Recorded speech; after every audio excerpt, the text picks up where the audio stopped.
The regular meeting of the Mishawaka Common Council for October 25th, 2021 will please come to order.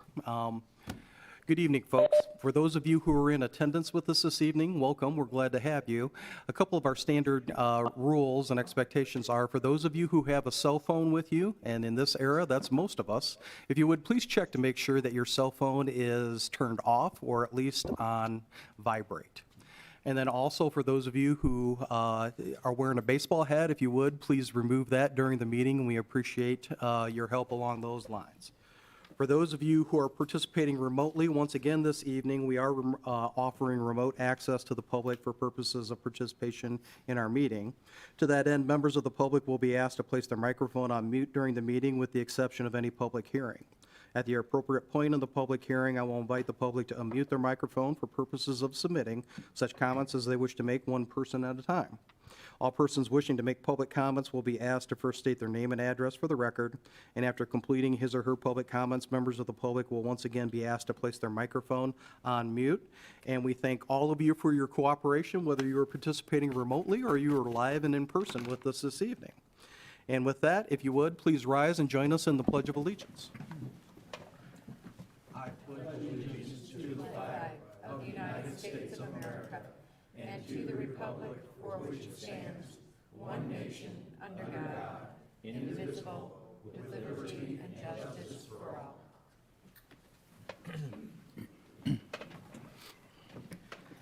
Thank you. Madam Clerk, would you please call the roll? Mrs. DeMade? Here.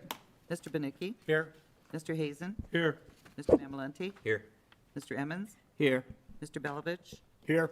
Mr. Compton? Here. Mrs. Volker? Here. Mr. Hicksonbach? Here. Approval of the minutes of our regular meeting of October 11th, 2021. Are there any additions or corrections? Hearing none, then the minutes will stand approved as received from the clerk's office. And we'll move into petitions, communications, remonstrance, and memorial. Yes, Mr. President, we have a letter from the City Plan Commission regarding their recommendations from their October 12th, 2021 meeting. Honorable members, a regular meeting of the Mishawaka Plan Commission was held on the above referenced date, at which time the following proposed ordinances were considered. Petition number 2021-16, a petition submitted by GLC MAP McKinley Trust seeking to rezone vacant land north of 410 West McKinley Avenue from C1 Shopping Center Commercial District to C7 Automobile-Oriented Restaurant Commercial District for a future outlot. The Commission, with a vote of 7-0, recommended approval. Petition number 2021-17, a petition submitted by Wenningson LLC and Foxfire Safety, Inc., requesting to annex in Zone 12452 and 12434 Lincoln Way East to C1 General Commercial District and I-1 Light Industrial District. The Commission, with a vote of 7-0, recommended approval. Pursuant to Indiana Code 36-7-4-605, the Mishawaka Plan Commission hereby certifies to the Mishawaka Common Council the attached proposed ordinance regarding the above matters. This is signed by Carrie Myers, Administrative Planner. Thank you. This evening, we have no report of any special committee, so we will move into ordinances on first reading. Proposed ordinance number 2021-38, an ordinance amending Chapter 137 of the Municipal Code of the City of Mishawaka, Indiana, as from time to time amended, commonly known as the Zoning Ordinance of 1966 of the City of Mishawaka, Indiana. This is rezoning future outlot from C2 Shopping Center to C7 Automobile-Oriented Restaurant Commercial, vacant land north of 210 West McKinley Avenue. Proposed ordinance number 2021-38 will be assigned to the Land Use Planning Committee. Proposed ordinance number 2021-39, an ordinance annexing contiguous territory to the City of Mishawaka, Indiana, and providing zoning classification therefore. This is annexation and rezoning for 12452 and 12434 Lincoln Way East from I-1 to C1 General Commercial and I-1 Light Industrial. Proposed ordinance number 2021-39 will be assigned to the Land Use Planning Committee. Proposed ordinance number 2021-40, an ordinance amending ordinance 5712, fixing the salaries of all employees of the City of Mishawaka except the Mishawaka Park Department, elected officials, and the Mishawaka Utilities for the City of Mishawaka, Indiana, for the year beginning January 1st, 2021. This is amending salary ordinance to add position of Police Forensic Lab Technician and Property Room Specialist. The petitioner has requested first and second reading. Thank you. At this time, consistent with the request of the petitioner, the chair would entertain a motion to suspend our regular council rules and hold first and second reading this evening on proposed ordinance number 2021-40. So moved. Second, excuse me. Thank you. A motion has been made and seconded to suspend our regular council rules and hold first and second reading on proposed ordinance number 2021-40 this evening, consistent with the request of the petitioner. Any additional questions or comments from the council? Hearing none, all those in favor signify by saying aye. Aye. Opposed? Thank you. The record will reflect that the council has voted unanimously to suspend our council rules and hold first and second reading. And with that, we will move into second reading on proposed ordinance number 2021-40. Anyone wishing to speak in favor of the proposed ordinance, if you would, please come forward to the podium and state your name and address for the record. Thank you, Mr. President. Council members, Dave Wood, Mayor, here to address, first of all, thank you for amending your rules to allow first and second reading tonight. So the amendments, first and foremost, want to mention the Police Forensic Lab Technician Property Room Specialist. That was a position that needed to be hired rather immediately due to, as you may have heard, South Bend pulled out of the Metro Homicide cooperative that we had between the city of South Bend, St. Joseph County Police, the prosecutor's office, as well as the city of Mishawaka. So they're taking no new cases as of October 15th, and the group will be disbanded by the end of the year. We will not, however, get caught flat-footed. We are already preparing to take on that responsibility. And so this is part of preparing for those duties. We were already able to successfully hire a person for this position. In fact, I believe she started today. So we probably ought to change the salary ordinance. We have till the end of the year to do that, I believe. But anyway, so that's that. I can also address any other, highlights to the salary ordinance now, or if you'd rather wait till we deal with some of them in other parts of your agenda, that's totally up to you. My suggestion would be that we defer on those further comments since, as I understand it, we're amending the 2021 salary ordinance, and those issues would pertain to the 2022 salary ordinance. All right. With that, anything else, Your Honor? No, nothing really to add, other than this position we very much need going forward. It's vital to public safety, and not only will this position help with assuming the homicide duties that we're going to have, but also with some of the other duties that we have, whether in regards to burglary, anything that would require, evidence and that type of thing.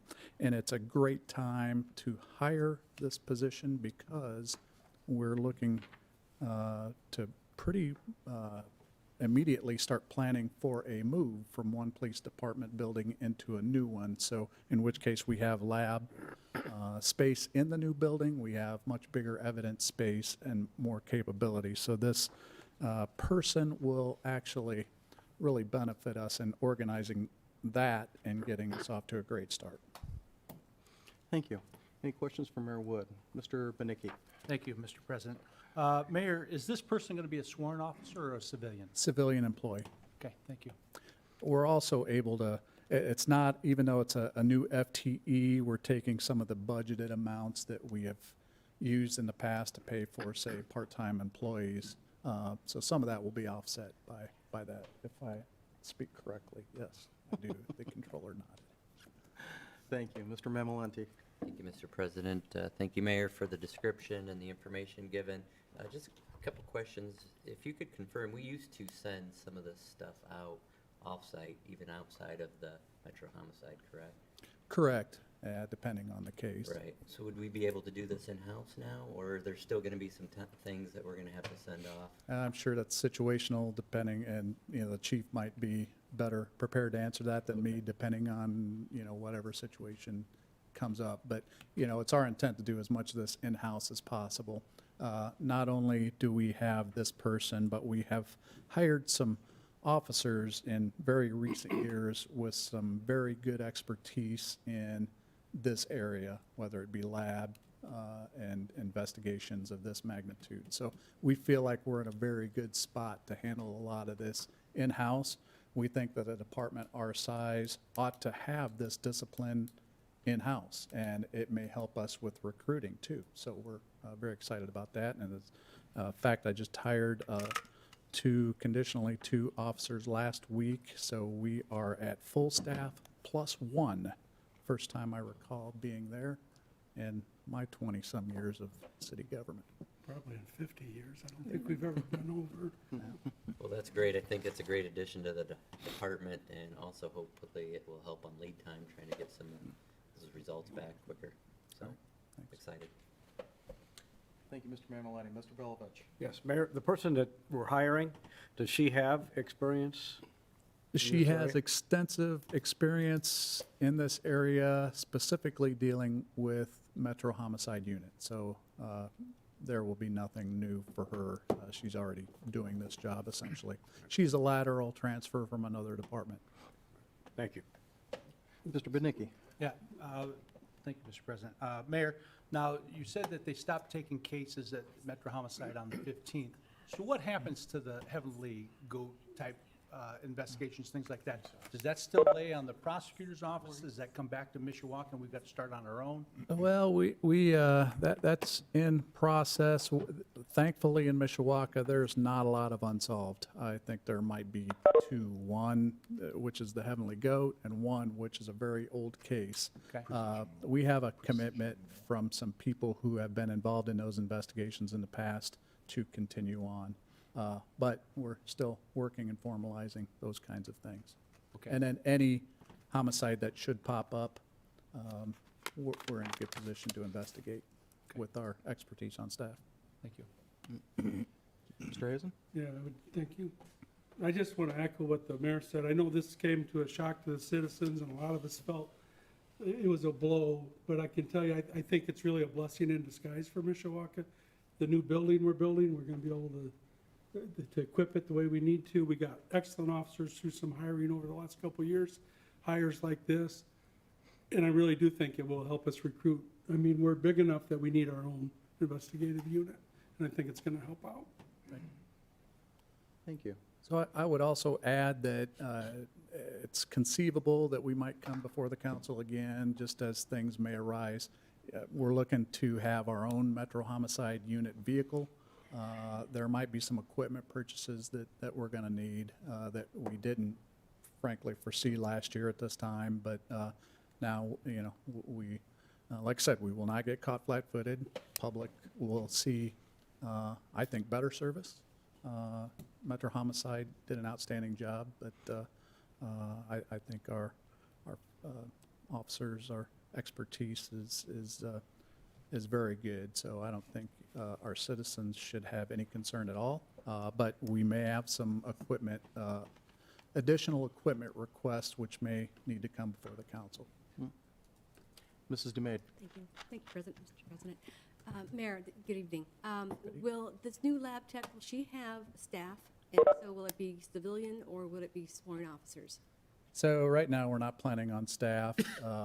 There already are evidence clerks and different things at the police department. Those are civilian employees. So one of the things we've been doing is we have, in my tenure, increased the amount of officers on the street by hiring additional, but we've also taken certain officers who have a discipline that is very unique, say IT, and we've civilianized those and then taken and not eliminated the officer spot. So it allows us to move, say, we had an officer, sworn officer, who was in IT. He retired from the department. We hired him on the civilian side to do essentially the same function. And so he's still providing great service expertise to the city. We were then able to hire a new officer who's now out on the street where, previously the officer had duties that wouldn't allow him to go on the street. So we're doing creative things like that, but typically these are civilian. Great, thank you. But they will have officers who are engaged in that activity too. So some of it has to be, Right. some of it is, Mr. Emmons? Yeah, thank you, Mr. President. Mr. Mayor, has there been appointed a person from the police department that's going to head up the homicide department in Mishawaka? Has there been an officer that's going to head it up? or- We have a couple or a few officers who are very good in that expertise. We also have an officer assigned to Metro Homicide who will be very involved in this. Right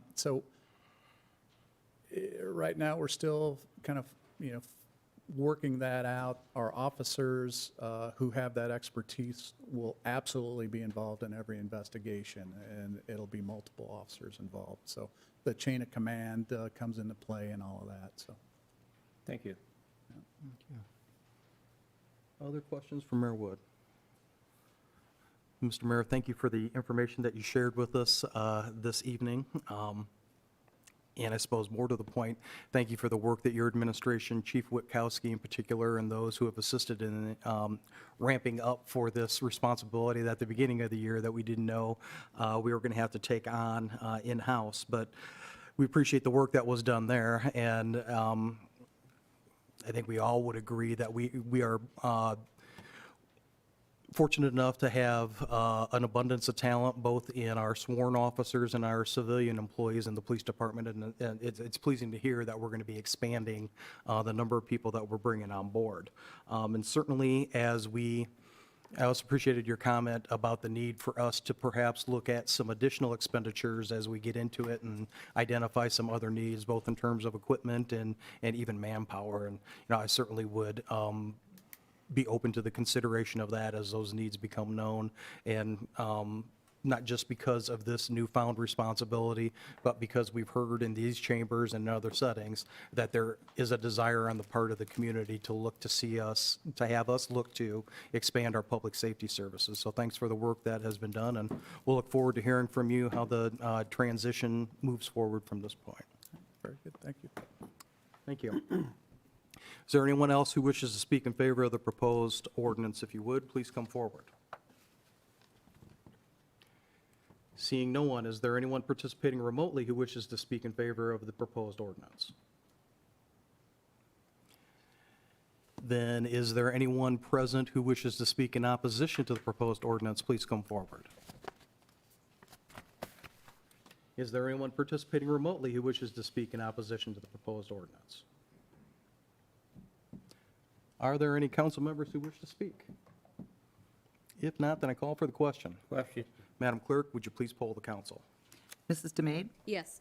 Mr. Benicki? Yes. Mr. Hazen? Yes. Mr. Mamalenti? Yes. Mr. Emmons? Yes. Mr. Belovich? Yes. Mr. Compton? Yes. Mrs. Volker? Yes. Mr. Hixenbach? Yes. Proposed ordinance passes 9-0. Thank you. This evening, we have no business under resolution, so we'll move into ordinances on second reading. Proposed ordinance number 2021-34, Civil City Budget and Tax Levy for 2022. This is a vote only. Thank you. The record will, I'm sorry, may we have the committee report, please? Yes, Mr. President. To the members of the Common Council of the City of Mishawaka, your Committee on Budget and Finance, to whom was referred the matter of proposed ordinance number 2021-34, report that they have examined said matter and that, in their opinion, it should be adopted. This is signed by the entire committee, and I move for its acceptance. Second. Thank you. A motion has been made and seconded to approve the committee report. Any additional questions or comments from the council? Hearing none, all those in favor signify by saying aye. Aye. Opposed? Thank you. Then at this point, having conducted a public hearing on the 2022 Civil City Budget and Tax Levy at our last council meeting, we are at the point where it's certainly appropriate for us to entertain any additional questions or comments from the council.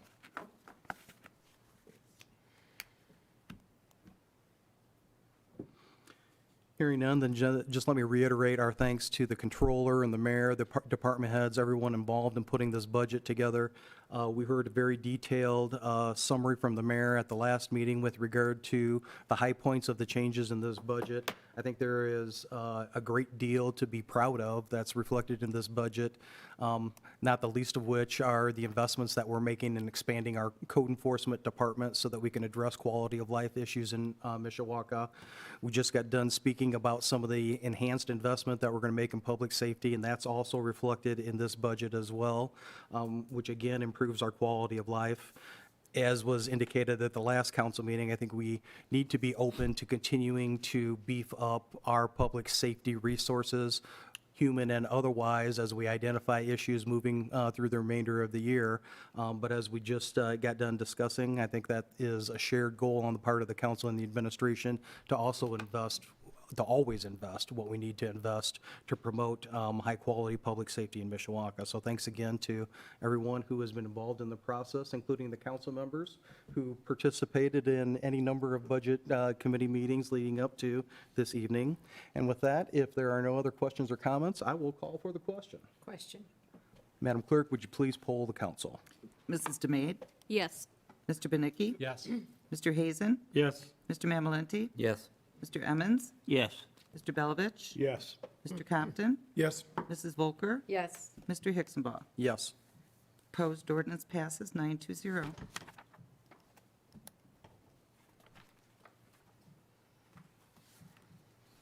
Proposed ordinance number 2021-35, an ordinance amending the salaries of certain elected officials of the city of Mishawaka for the fiscal year beginning January 1st, 2022. Amendment has been requested. Thank you.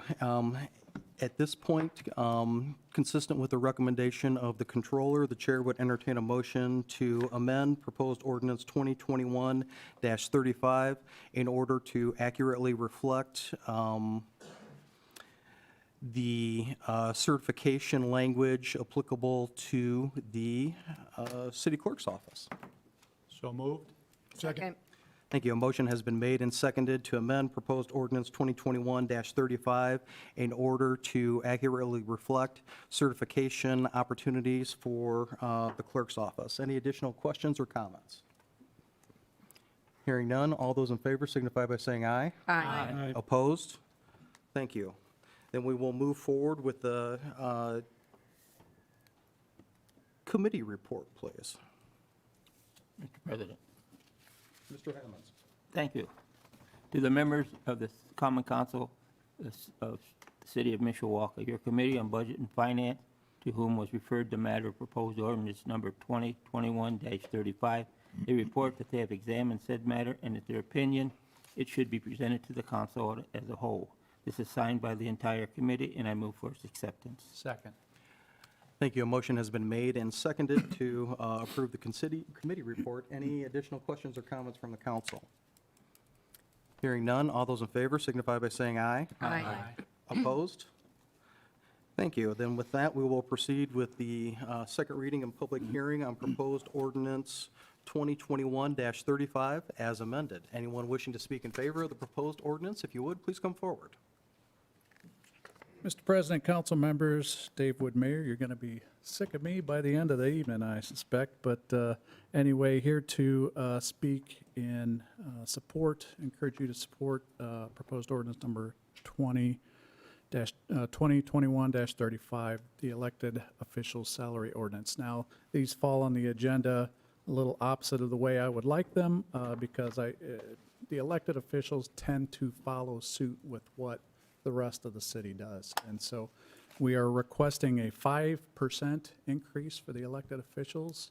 And that is because we typically, at least in my tenure, we are not treated any differently than the average city employee. So we have requested 5% for raises for all city employees, non-park, non-elected official as well, and public safety as well, as you are aware, because you are responsible for those raises. But anyway, so the elected officials, we tend to follow, as I said, what we do around the city, but also there's one amendment, and that is to update the Certified Public Finance Administrator certification to align with the same certification that the controller's budget has in it. That's a $57.90 biweekly expense if people have the certification. So that would be the only amendment there. And I'm sure our esteemed city clerk could probably speak to that a little better than I could, but that's, You've done just fine. well, thank you. So that would be it. Thank you. Any questions for Mayor Wood? Thank you, Mr. Mayor. Thank you. Is there anyone else who wishes to speak in favor of the proposed ordinance as amended? If so, please come forward to the podium. Then is there anyone participating remotely who wishes to speak in favor of the proposed ordinance? Is there anyone in attendance this evening in the chambers who wishes to speak in opposition to the proposed ordinance? If so, please come forward. And is there anyone participating remotely who wishes to speak in opposition to the proposed ordinance? Thank you. Are there any council members who wish to speak? If not, then I call for the question. Question. Madam Clerk, would you please poll the council?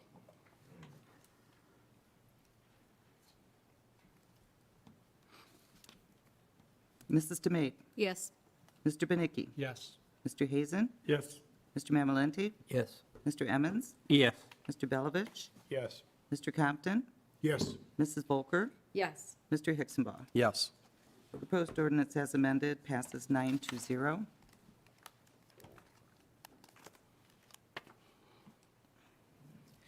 Proposed ordinance number 2021-36, an ordinance amending the salaries of all employees of the city of Mishawaka except sworn public safety, Mishawaka Park Department, elected officials, and the Mishawaka Utilities for the city of Mishawaka, Indiana, for the year beginning January 1st, 2022.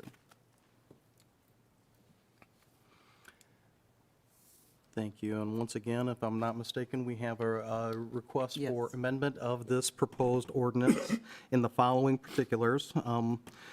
The first item that has been requested would be the deletion of the term fund and the addition to of the term finance in the controllers section of this ordinance dealing with those advanced certifications. The second item would be to amend the proposed ordinance so that the clerk's office certifications that were just referenced in conjunction with the elected officials' ordinance would be accurately reflected in the general civil city salary ordinance that's in front of us. And then the third amendment would be to add the lab tech property room specialist position to next year's salary ordinance, consistent with the action that was taken earlier, to add that same position to this year's salary ordinance. So at this point in time, the chair would entertain a motion to make those revisions to the proposed ordinance as was just read. So moved. Second. A motion has been made and seconded to amend and revise the proposed ordinance in order to make the three changes that were just read into the record. Are there any additional questions or comments from the council? Hearing none, all those in favor signify by saying aye. Aye. Opposed? Thank you. The amendment passes unanimously. And with that, may we have the committee report, please? Yes, Mr. President. To the members of the Common Council of the City of Mishawaka, your Committee on Budget and Finance, to whom I've referred the matter of proposed ordinance number 2021-36, report that they have examined said matter and that their opinion, it should be presented to the council as a whole. This is signed by the entire committee, and I move for its acceptance. Excuse me. A motion has been made and seconded to approve the committee report. Any additional questions or comments from the council? Hearing none, all those in favor signify by saying aye. Aye. Opposed? Thank you. We will then move into the second reading and public hearing on proposed ordinance 2021-36 as amended. Anyone wishing to speak in favor, if you would, please come forward to the podium. Mr. President, council members, good evening. Mayor Dave Wood here to speak in favor of proposed ordinance number 2021-36, the city employee salary ordinance. We are here asking that the council consider 5% for the 2022 salary increases. These are not what we were originally considering. We were thinking about more in line of a 2% raise, but the council negotiated 5% for public safety, and I feel strongly that the rest of the civil city, our public servants, should get 5% as well, based on the great work that they do serving our public day in, day out. Whether it's keeping streets clear of snow or storm debris or whatever it is that our public servants do, whether it's showing up during a pandemic, here on call 24/7, 365 for our citizens. I couldn't be more proud of our public servants and proud to work shoulder to shoulder with them. All of them, by and large, have a passion to serve the Princess City and our citizens. We're all blessed to be served by them. I'm a citizen here first and foremost, and I can tell you, I sleep better at night knowing that we have some great people on duty all the time. And so we're requesting the 5% to match what was given to public safety. There are a couple of notable exceptions to that, which I can address if you'd like me to.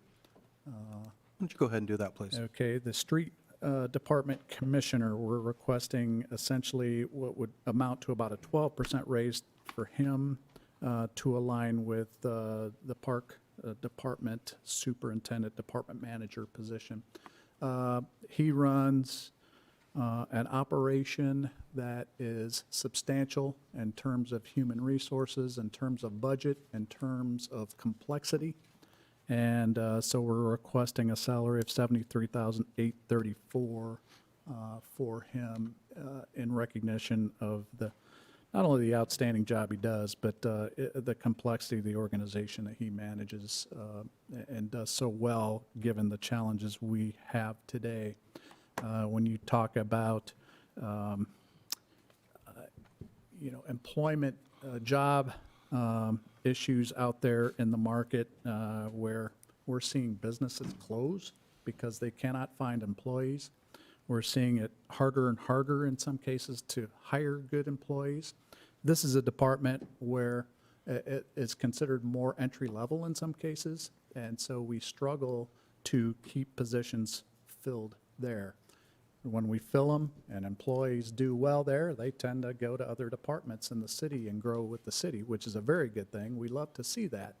However, it creates a challenge in some of the entry-level departments, this being one. And so we're trying to meet those challenges, which is another reason why we should consider that we want to stay competitive with our peers, as well as with being competitive in the marketplace so that we can attract and keep good workers.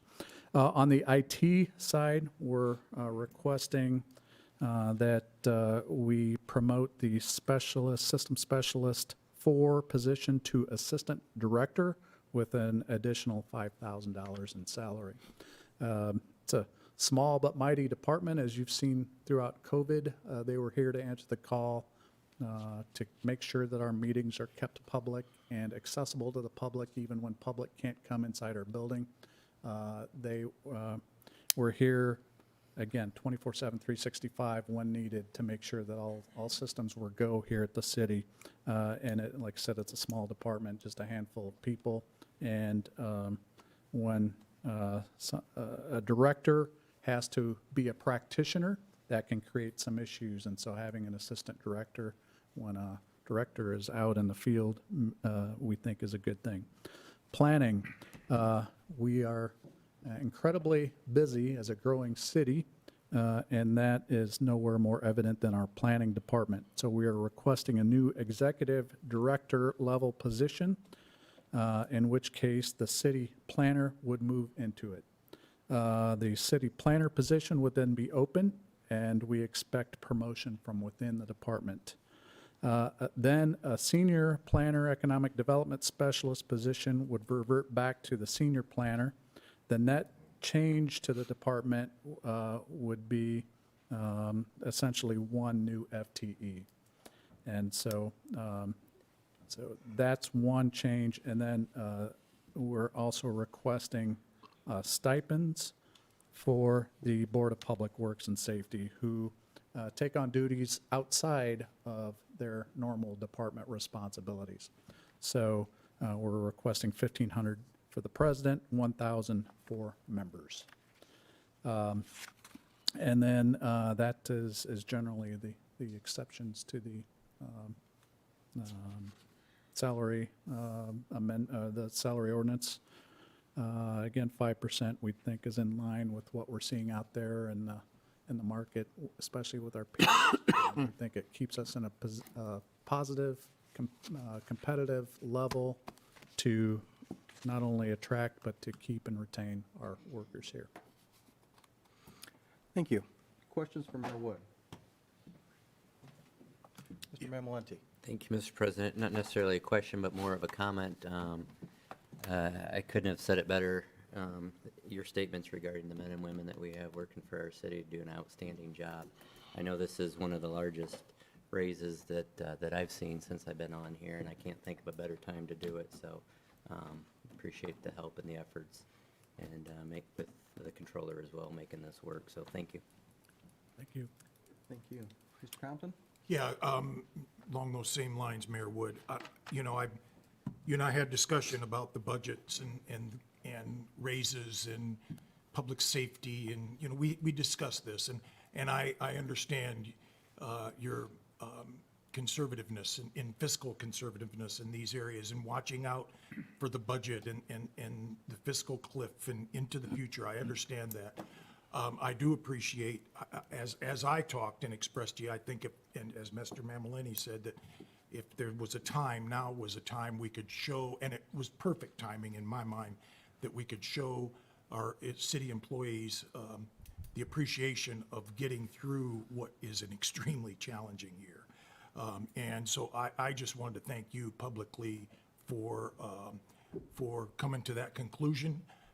You know, I hope maybe our discussions might have nudged you a little bit, but, you know, all in all, I know you're a fair person, and you'd like, as you've said before, we'd like to do these things, but it's about, you know, watching our pocketbook and watching our checkbook and just making sure. So I appreciate that. I appreciate what, I know, I'm sure the citizens do. I know the policemen and firemen do. Thank you very much appreciated. Thank you. I appreciate those comments. Thank you. Other questions for His Honor? Thank you. Thank you. Anyone else wishing to speak in favor of the proposed ordinance, if you would, please come forward. Is there then anyone participating remotely who wishes to speak in favor of the proposed ordinance? Is there anyone physically present who wishes to speak in opposition to the proposed ordinance? Then is there anyone who is participating remotely who wishes to speak in opposition to the proposed ordinance? Are there any council members who wish to speak? Mr. Benicki? Thank you, Mr. President. I would just like to also publicly thank the mayor and Becky, you know, for the hard work that they've done through these trying times. Employee retention is just impossible these days, and I think that anything that we can do to try to retain an employee, it just saves from, you know, turnover, and turnover is very tough in the private sector. Trust me, I know. So, you know, anything that we can do, and you know, we stand behind the decisions 100%. So thank you very much. Thank you, Mr. Benicki. Any other questions or comments? Then let me echo the comments of my colleagues. I also appreciate the work that went into this, and I also am in support of what's in front of us this evening for the reasons that have been highlighted. But Mr. Benicki, I think, makes a great point. Not only is the investment that we're being asked to make tonight in our employee groups good for those individuals, but this is a great investment, in my opinion, on behalf of the entire community. For us to be able to deliver the services every day that we want to, we have to be able to recruit and retain the best and the brightest talent that's out there. So this isn't just a gift to these employees, as the mayor indicated. These are people who work hard each and every day on behalf of each and every citizen in Mishawaka, not only in our public safety ranks, but in each and every position that we have reflected in this ordinance this evening. So it's certainly worthy of support, in my opinion. One of the things that we've talked about in previous meetings, budget meetings and what have you, that we really didn't get into too much this evening is that simultaneously with what's in front of us this evening, we've also been made aware of the fact that the city is actively involved, the administration is actively involved in working with an outside consultant to comprehensively review our employee compensation related issues. And my hope is that there'll be some good actionable data that'll come out of that process so that next year when we're at this point, we'll be able to identify perhaps an even broader vista of opportunities for us to better align our compensation for employees with not just market realities, but with the good work that our employees do. So I'm excited to see what the results of that salary analysis will be, and I appreciate, again, the work that everybody has put into what's in front of us this evening. And with that, if there are no other questions or comments from the council, I will call for the question. Question? Madam Clerk, would you please poll the council?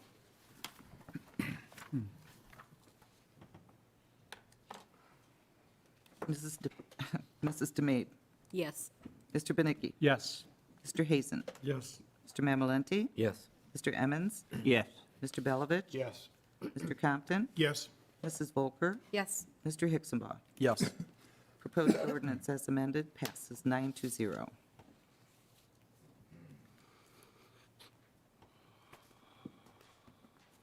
Proposed ordinance number 2021-37, an ordinance fixing the salaries of all sworn public safety employees of the city of Mishawaka, Indiana, for the year beginning January 1st, 2022.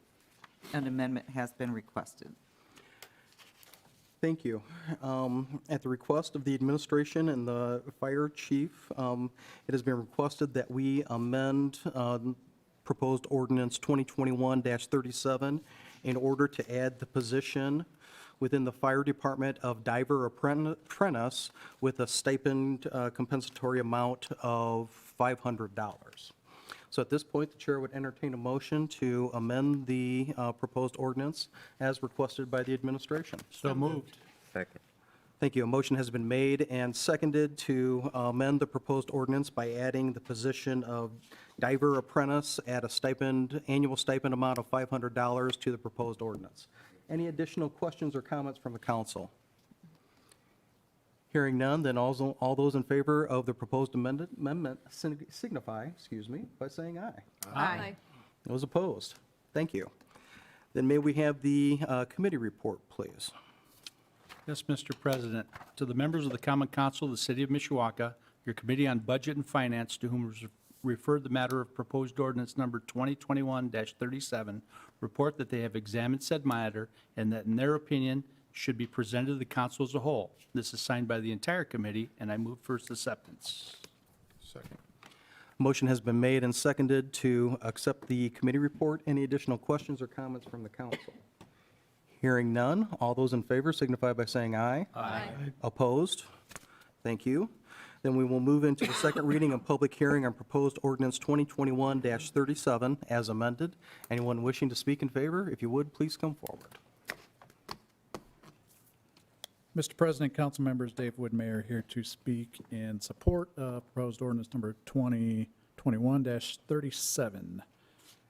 This fixes our salary ordinance for public safety, and before I get into that, I probably should have mentioned before during one of my previous visits, kind of an asterisk, that more amendments may need to happen depending on the civil city side, maybe the public safety side, depending on what happens with the collective bargaining process that has not been finalized yet. So some of those are ongoing. But back to Councilmember Compton's previous comment, it is good to be in a position through our hard work to be able to do this this year. when it is most needed. And we had, in a couple of cases, these salary ordinances covered various employee groups. We have multiple collective bargaining units that we negotiate with this year. We've had on the non-public safety side, we were in a very unique position where the labor group came in and and asked for maybe, say, 3%, and we had to reject that. And we came back with 5%. That was a unique position for us to be in, and certainly is one where I think it was very much appreciated by our labor groups, and certainly in a spirit of what they've gone through over the past year, I think not only well-deserved, but something we feel strongly that occasionally, sometimes, as you have said, we need to do things like this. No one deserves it more than public safety. They are at the forefront of our public service number one in Mishawaka, which is public safety. They're out on the front lines. They are the ones who, each and every day, are at risk so that we can value our way of life and our property. They're out there defending it for us. And sometimes that comes at risk to life. And you don't have to look back far in our history to see those risks in Mishawaka. And it is not getting any easier, I can promise you. Times are challenging. We're seeing, as is happening around the country, an increase in certain kinds of activity. Mishawaka is not immune. But I would tell you that I wouldn't trade our problems for anyone else's. I can tell you that much for sure. And that is because of the great work of the Mishawaka Police Department, great work of the Mishawaka Fire Department. I am blessed to go out to many places around the community. I was at a place yesterday where we had 50, 60 people there and received just numerous compliments about our police department and the job that they're doing in this difficult climate that we're in. And so when I see what the kinds of decisions they have to make every day, the kinds of decisions that the public don't necessarily see on a day-to-day basis, they deserve everything that we can give them, and we wish there were more. We just have to live within a budget. But we always are appreciative of their service, here to support them in the job that they do by not only giving them good wages, competitive wages, but also good benefits, support for their family, good equipment, good leadership. And I think when you from other communities who are struggling very much more than we are to hire and keep good police officers. A lot of poaching going on out there. There are departments who are doing bonuses to try to lure sworn officers away for lateral transfers. There are, communities who just frankly are struggling to hire, so much so that they, they're getting very creative in how they go after police officers. Fortunately, we're not losing them to other departments, and in fact, we are gaining them from other departments. That tells us that we have a good,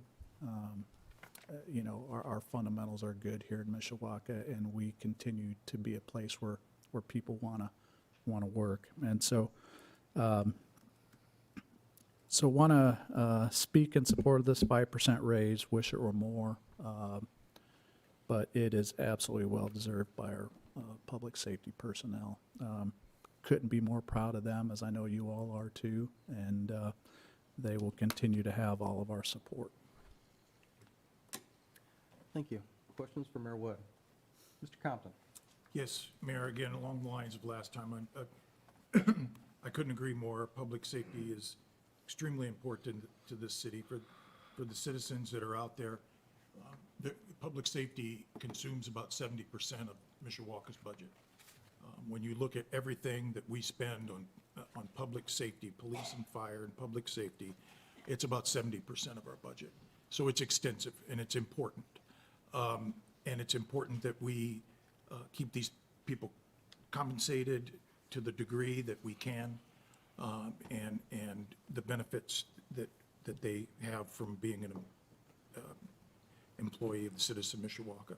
I want to thank the negotiating committee, Tony Hazen, Matt Mamalente, and then the rest of the council, President Hicksonbaugh. Everybody had a comment or input that was helpful, and your office, and with Becky and Pat that came to the meetings and helped out with the numbers and helped us there. So it's all very much appreciated for the work that we did. I'm glad we're able to do it. I know we won't be able to do it every year, but we felt we could this year, and we'll see what next year brings. Thank you.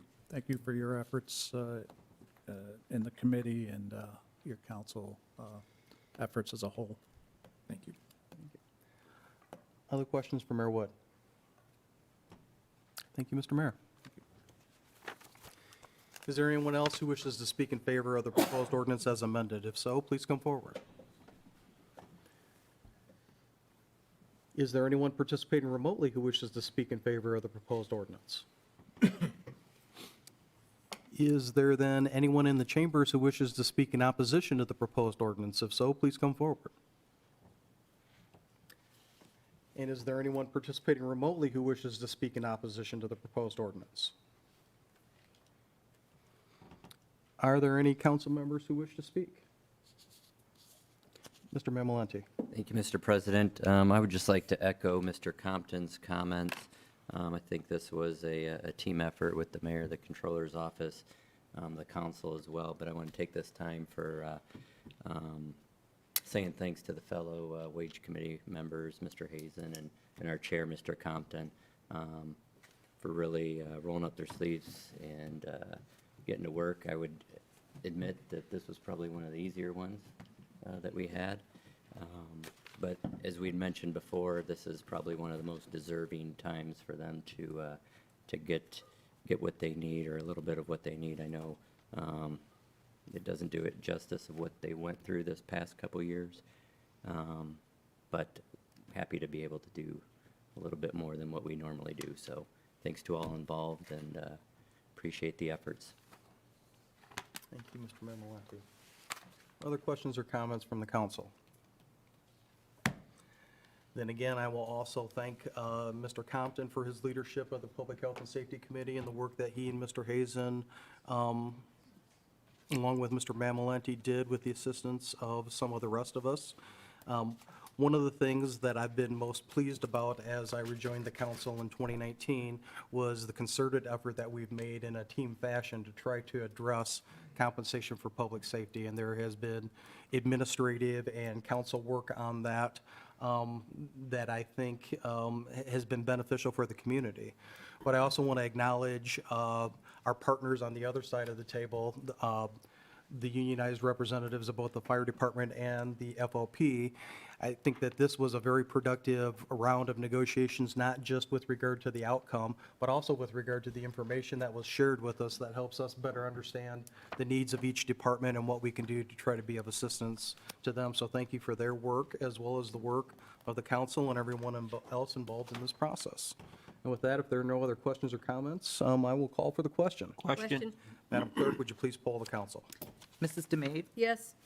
Mr. Benicki? Yes. Mr. Hazen? Yes. Mr. Mamalente? Yes. Mr. Emmons? Yes. Mr. Belovich? Yes. Mr. Compton? Yes. Mrs. Volker? Yes. Mr. Hicksonbaugh? Yes. The proposed ordinance passes as amended, 9-0. Thank you. We will now move into privilege of the floor, and at this time, members of the public are invited to the podium to speak with respect to non-agenda items only under privilege of the floor. Please come forward. And if you would begin by stating your name and address for the record, we'd appreciate it. Hi, my name's Ricardo Lopez. I live on 121 East 6th Street, really close to here. And I work for Precision Wall Systems, and I'm basically just here to address the situation that came up to me Basically that the new Liberty Mutual building that is turning into the new City Hall building got contracted to a out-of-town glazing company, Midwest Glass.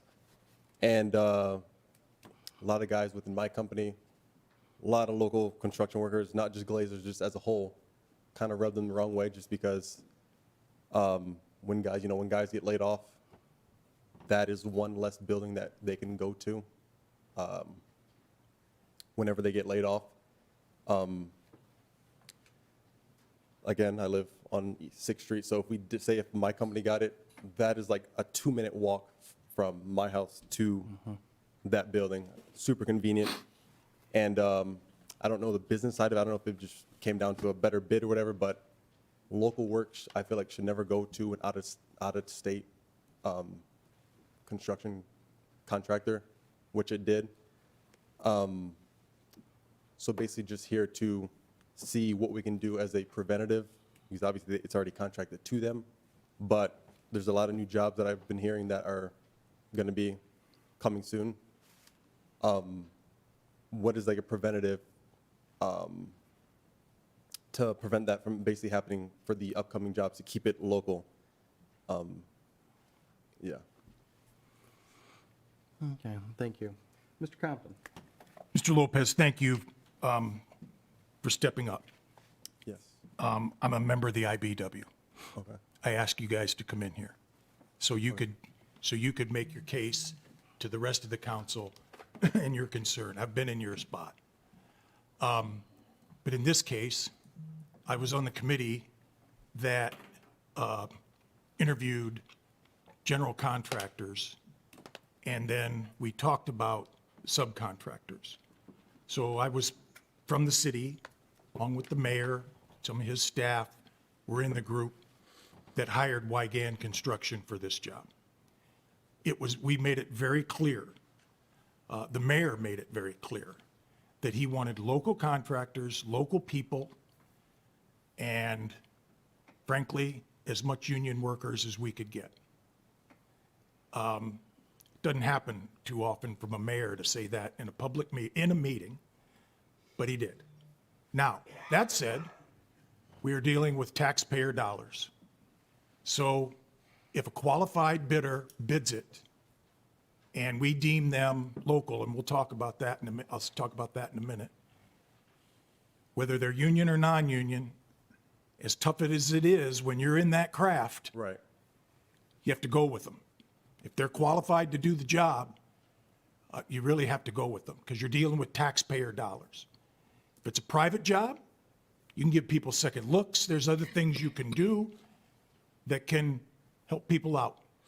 A favored contractor. I mean, you can't, you got to be legal, but you can do Right. things. When you're dealing with tax dollars, much more difficult to do, and you get yourself in real deep trouble if you start trying to do that. So I look back at some things, just so you know. The glass packages were bid by Wernz, Precision, Lazaro, Midwest. Those were the bidders. Yeah. Those were the ones that were invited to bid. Let me clarify that. The actual bidders,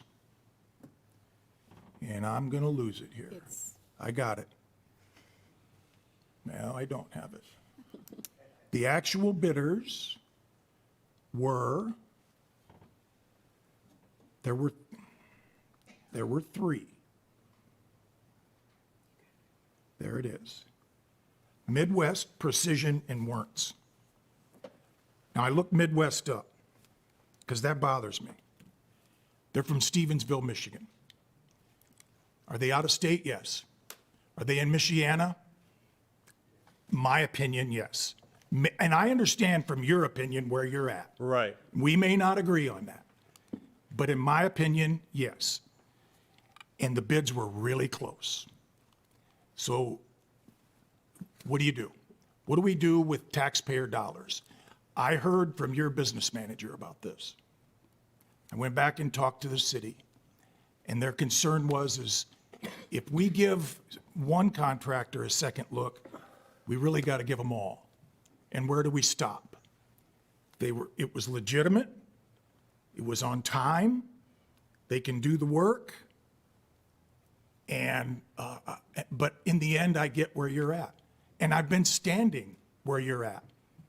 The only trade on the job that didn't come out the way you wanted it to come out. I've been there. So all I can tell you is give you information. And when I was in your shoes, that's all I really wanted. As far as what we'll do in the future, I can tell you, as long as I'm in the position and have a little bit of influence in Mishawaka, we will work with local contractors and contractors qualified to do the work. And you're correct, we do have a lot of work coming. And most of it, almost all of it, goes to local union contractors. That's good to hear. Occasionally, it doesn't. And yes, that's tough to be in that craft that it doesn't. But Right. and I'd be happy if you want to stick around, we can talk more after the meeting. And we can talk more about, what happened, how it happened, and information I can provide to you. Okay, yeah. But again, Mr. Lopez, thank you for coming. Thank you. Thank you, sir. Is there anyone else who wishes to speak under privilege of the floor? Then is there anyone who is participating remotely who wishes to speak under privilege of the floor? Thank you. With that, we will now move into unfinished business.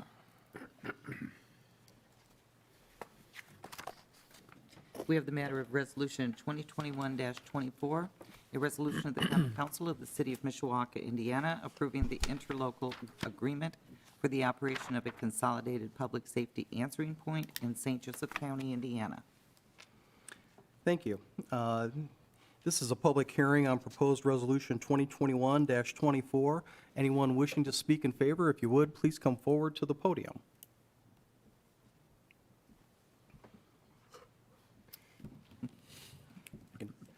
I believe Mr. Augustino is participating remotely. Is If you he? want All me to right. Well, inquire. I just want to, Mr. President, council members, Dave Wood Mayor, just want to give a brief nod of support for the interlocal. We have reviewed it, had some questions. Thank you for allowing for some more time so that we could go in and get some clear answers on it, and that I think Mr. Augustino will refer to. And just want to let you know that we're in support. Thank you. Any questions for Mayor Wood? Thank you. Is there anyone else physically present, before I invite those participating remotely to speak in favor? Is there anyone else physically present who wishes to speak in favor of the proposed resolution? If so, please come forward to the podium. Seeing no one, is there anyone participating remotely who wishes to speak in favor of the proposed resolution? This is Peter Augustino with offices at 131 South Taylor Street in South Bend, Indiana. And I would ask your support for the resolution. It has been, the interlocal agreement has been circulated. I think we did respond to the questions that the mayor and his staff had, and I'd be glad to answer any questions on behalf of the county or with respect to the interlocal agreement, if anyone has any. Thank you. Any questions for Mr. Augustino? So are we the first council that's going to pass it? Mr. Augustino, were you able to hear Mr. Hazen's question? I think he asked which council was the first to pass it. Is that right? Are we the first, or did someone else already pass? No, both South Bend and the county have approved the amended interlocal. So you would be the last to. Okay. We don't even need to approve it. Thank you. Other questions for Mr. Augustino? Mr. Augustino, let me begin by thanking you for your work on this project. You were one of many involved, including representatives of this council and the other legislative bodies in St. Joseph County.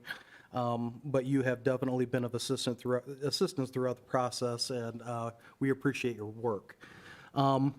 Just for the record, and in particular for those who are in attendance who don't have a copy of the resolution in front of them, I'm going to try to summarize as briefly as I can the major points that are reflected in this revised interlocal agreement, and I'm going to ask you to correct me if I misstate anything.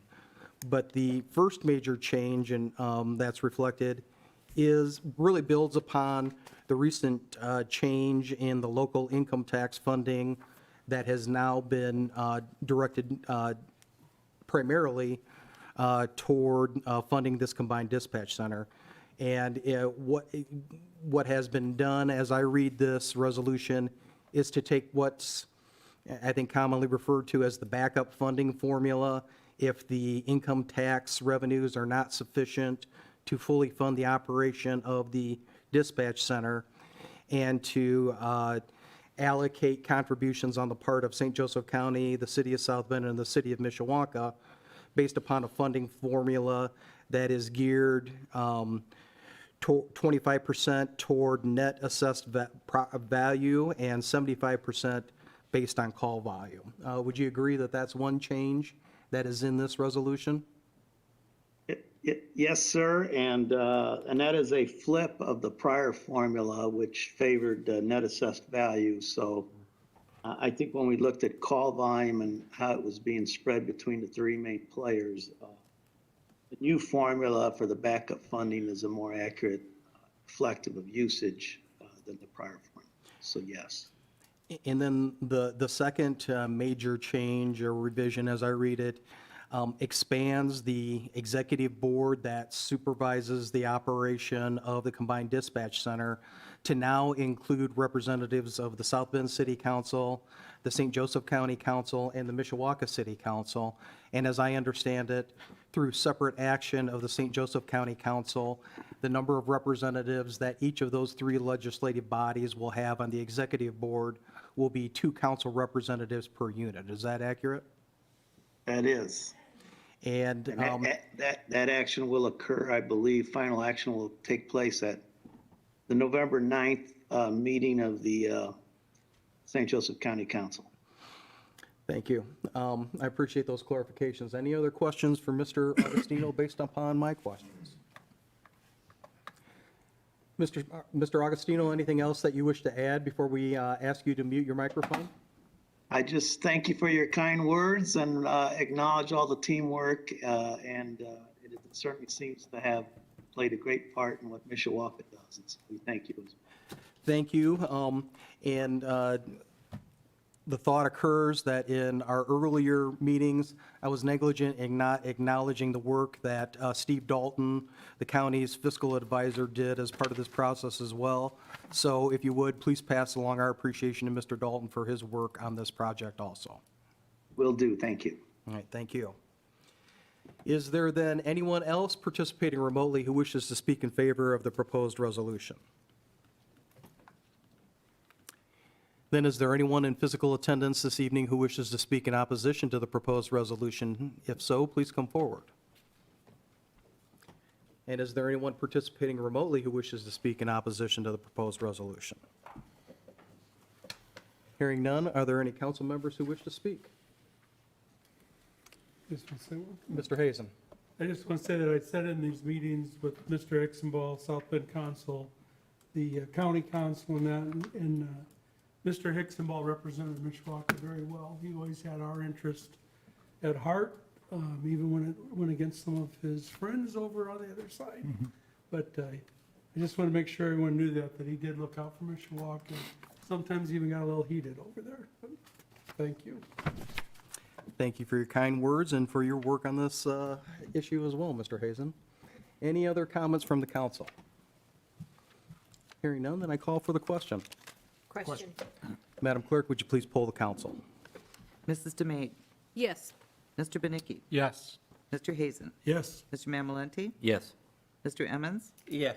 Mr. Belovich, Yes. Mr. Compton, Yes. Mrs. Volker, Yes. Mr. Hicksonball. Yes. The resolution passes 9-0.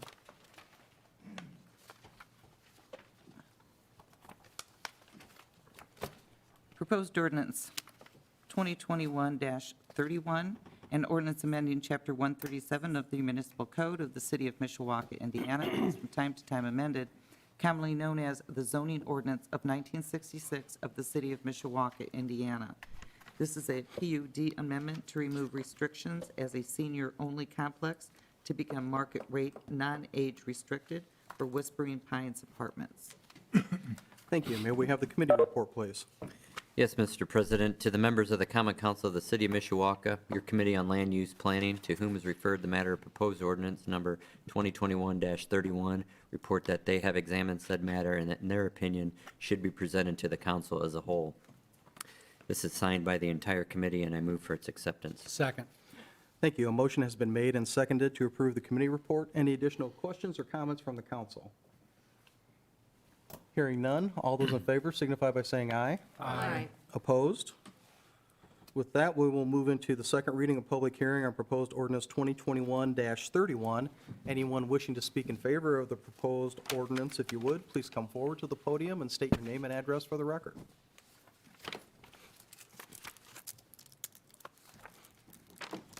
My name is Dennis Miller. I represent the Miller Family Development Company that built and operate the Whispering Pines Apartments, starting back in '98 on this project. It's time for me to retire, so we've put the property up for sale. We have a buyer, and the buyer's lender is requesting that we remove the senior-only restriction. Given the present economic situations that we're seeing with the inflation, and most of our tenants are on fixed incomes, I can see where this buyer would be apprehensive in the future should the inflation get to be enough that we'd start losing tenants. Initially, this property did not lease up fast at all, mainly because seniors tend to be slow movers. They don't want to leave their homes, which I understand. And so when those tenants that can't afford the increases that would come in the future, just like the fire and police department and your city workers needed an increase, we're going to need it as well to cover our increased expenses. And I can see where this buyer would want to have that ability to make a change should he need to in the future. And I think Mrs. Volkler had mentioned not having a letter from the buyer.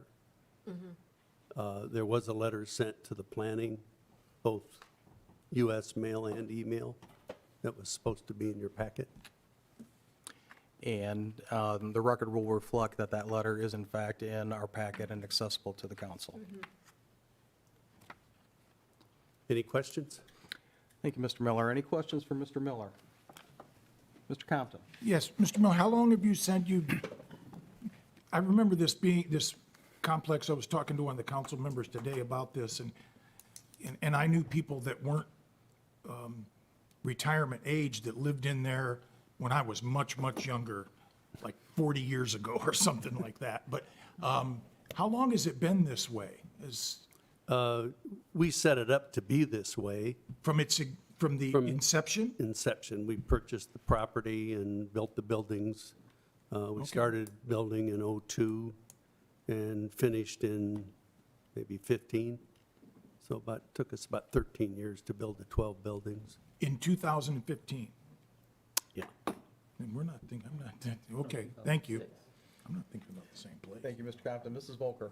Thank you. Hi. Appreciate the letter from the proposed purchaser. It's not super explanatory of what their plans are. So I actually was a little bit confused when you mentioned that they'd sent a letter. And I think one of my thoughts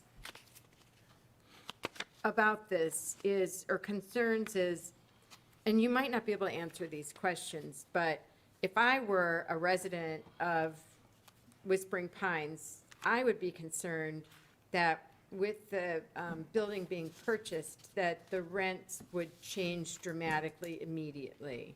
Do you, by any chance, know what the plans are on the part of the purchaser in terms of current residents and, No, unfortunately, I don't. And as far as changing dramatically, we are at market rents right now. But we do have a number of folks that get subsidies from different agencies. And those people would, I think, be the first to be affected. We are planning our own rent increase this spring, this coming year. I don't physically operate it day to day. I have a manager that takes care of all that, but I know we have a rent increase coming. may I ask a follow-up question? Do you by any chance know what percentage of people that currently reside in Whispering Pines would be in the subsidized category? I think she said it was around 20%. Okay. Okay, Thank you, Mrs. Volkman. thank you. Mr. Belovich. Thank you, Mr. President. Mr. Miller, how many occupants are there currently? 192 units are rented. Number of occupants, I'm not sure. I would guess probably 250. Thank you. And they're mostly 1- and 2-bedroom units. I wouldn't foresee them as a good open market rent property because they are, they have a lot of physical improvements for the senior people. And I think somebody mentioned maybe underage, but it starts at 55 and up on the age. Mrs. Demay. Thank you, Mr. President. Good evening, sir. The Fair Housing Act allows for 20% of the residents under 55. Do you have that in the Whispering Pines? No. So you have no one under the age of 55 living there? Possibly. It's hard to say. We have, since I don't do that part, but I do see kids coming and going with their grandmothers, and I don't know how many are living temporarily, which I know that does happen and it comes and goes. We have had, the tenant that signs the lease has to be 55. Okay. So it'd be their relative or whoever they would have room Okay. with them. And if I may, do you have a waiting list of tenants? Yes. And can you tell me how many are on that waiting list? I could only guess, not a lot, I'd say maybe 3 or 4. 3 or 4? And it rotates, and, you know, a number of our tenants have been with us quite a while, almost the whole time. They moved in when first buildings were built and then transferred over to some of the newer buildings as we built them. And one more question for you. The note from Mr. Wilner states that you were unaware that this was a seniors-only apartment building. How could that be? Well, that's not exactly right. I was aware it was a senior only because that's what I wanted it to be. I didn't realize it was a restriction that it could only be that. Okay, thank you. Thank you, Mrs. Demay. Other questions for Mr. Miller? Mr. Panicki. Yes, thank you, Mr. President. Looking back at some paperwork from May of '98, I mean, it looks like every representation was in fact for a senior development, including statements from the property owners that sold you the property, Ed Friend and his family, and everything says that, in fact, you know, it was very important to them that this be a senior facility. And I understand things change, but when you have a neighborhood and you have a facility next door with cooperative-type housing, and they've had this nice senior housing next door, it's beautiful. You got a 6-month-plus waiting list, I know that. But, you know, just to change it, there was a letter sent to the city today with 105 signatures against this. And that was just from, you know, put together in the last week or so. There's some fear that if the designation is taken off, that they may try to change, you know, the entirety of the model that it was built on. I live right in that neighborhood. I drive in that area all the time. It's beautiful. I drive back there. I know people that live there. So it's just very hard to say, you know, by taking off that designation, it's really not going to change much. We don't know what's going to happen with different incomes of people. There's a lot of people that have great incomes, and, you know, they just downsize. I know that there's just a lot of concern about changing that designation. And when the previous family that sold you the property was very adamant that they wanted senior housing, I mean, do we give that up for the dollar? Is that what we're doing? So I'm concerned about that. And somebody somewhere would buy it as is with the waiting list you have. You got a beautiful facility. Maybe these aren't the people. I don't know. And that's something that you would have to decide. Thank you. Thank you, Mr. Benicki. Other questions for Mr. Miller? Mr. Hazen? Do you know if the buyer has tried other financial institutions? I mean, has they only went to one and the one said, we got to have this off? Okay. And how long has this been on the market? And is he the first guy that's? Well, it really wasn't on the market. Okay, you had somebody, It's more political in that okay. we're talking about raising the rates for profits from 21 to 40, and so it's kind of a toss-up as to whether to stay or go, or Okay. Thank you, Mr. Hazen. Mr. Mamalenti? Thank you, Mr. President. Mr. Hazen brought up an interesting point that spawned a question of mine. So the potential buyer had approached you, it wasn't for sale, so he or she knew that this was a 55 and up community, correct? I'm assuming? I've never really talked to the buyer. Okay. I had another complex in South Bend that I sold a couple years ago, and that broker had contacted me. Actually, they wanted to buy it back then, but I wasn't ready to sell. And so this broker contacted me and said he had a buyer for it, and they were paying considerably more than any quotes I'd gotten from other people. In this market, I was getting 2-3 calls a month from brokers wanting to buy property. And so I did entertain one company out of Indianapolis just to get an idea of where we're at dollar-wise. And this company came in with an offer considerably more than what the other company had estimated they could get for it. Okay. I just, you know, and Mr. Benicki had brought up some great points as well, and I feel that there's so much at risk in affecting the elderly population just by on this one decision to lift this restriction when you had a potential buyer come to you, wasn't even on the market. You have 100% capacity.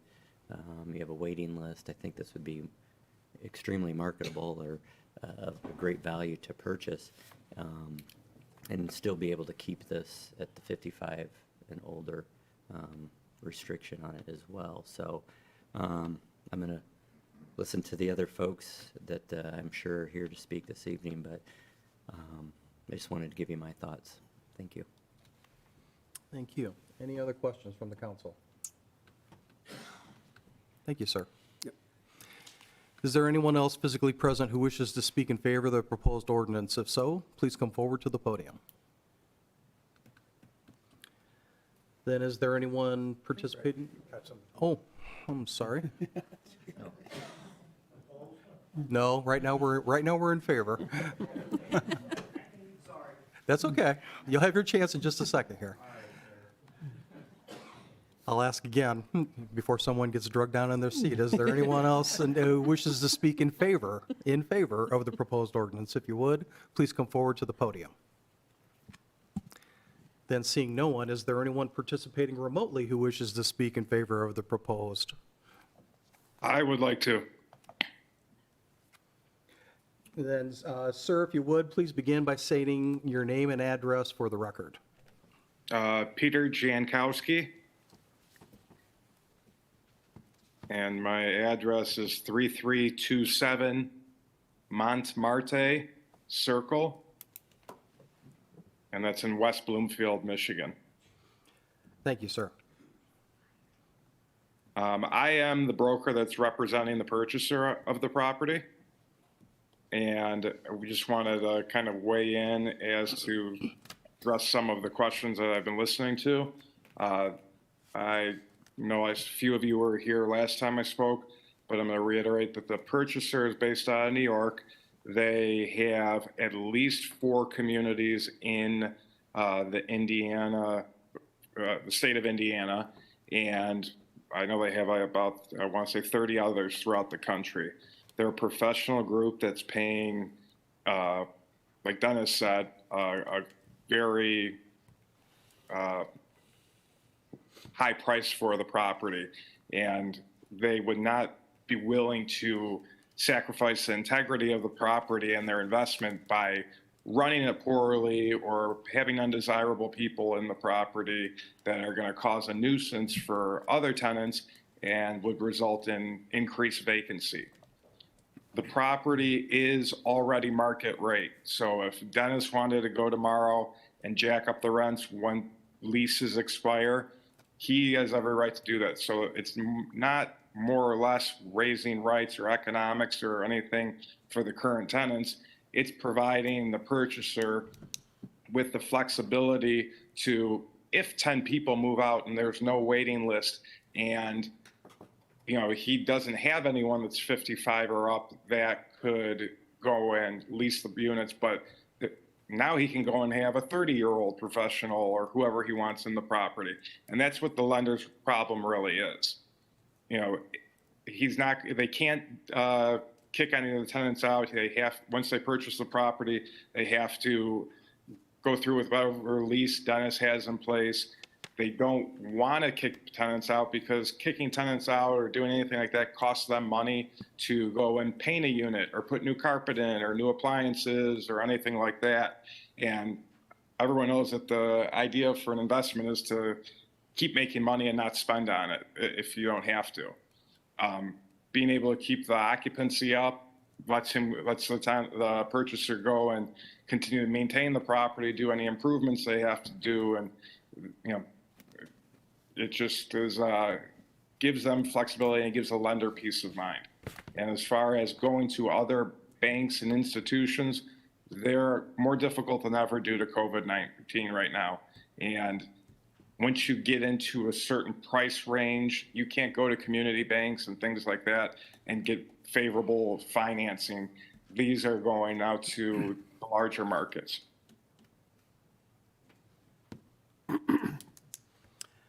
Thank you, sir. Any questions from the council? Mr. Benicki. Thank you. Thank you, Mr. Jankowski. So these people were willing to come in and purchase this property, but only with the 55 and over taken off. Let's say we remove that, and then next week they sell it to somebody else. What's the guarantee that it's going to be, taken care of by somebody else? Because this market is so hot. I mean, you try to buy a house or any commercial property, and it's just crazy out in this world. So who's to say, they couldn't flip it themselves? They may have a buyer in the wings. So our only teeth in this whole game is to make sure that it stays as was originally built, and had it not been built with that 55 and over, it probably wouldn't have been built because of the property it's right next to. So the reality is, it's going to be very hard for me to even consider removing that based on that information. Well, they can't. I'll tell you right now, like Dennis said, the evaluation that he had from the other brokers in Indiana, my client came in and made an offer so much higher that it did entice Dennis to sell. So if the price that they're paying, and then you take into account that taxes are going to increase after they purchase it, which eats out of the profit, there's no one that's going to pay on a flip to go and buy the property when there's going to be so little profit. Everything's bought on cap rates, and the cap rates would be so low that people, there is no flip. If you guys want to pass this and put in there that they have to continue to own, operate, and manage the property for a reasonable period of time, that could be a good, solution to give you peace of mind that what I'm telling you is the truth. Okay. Something very interesting, Mr. Jankowski. You just said that the other brokers that Dennis was talking to gave him different numbers when Dennis was just in front of us and said he didn't even put it on the market. Somebody came to him. No, he just said a few minutes ago that he had a group out of Indianapolis that gave him a price range, and my client came in and made an offer higher than that. Well, you made it appear as if there were multiple. No, well, multiple brokers do evaluations for a property.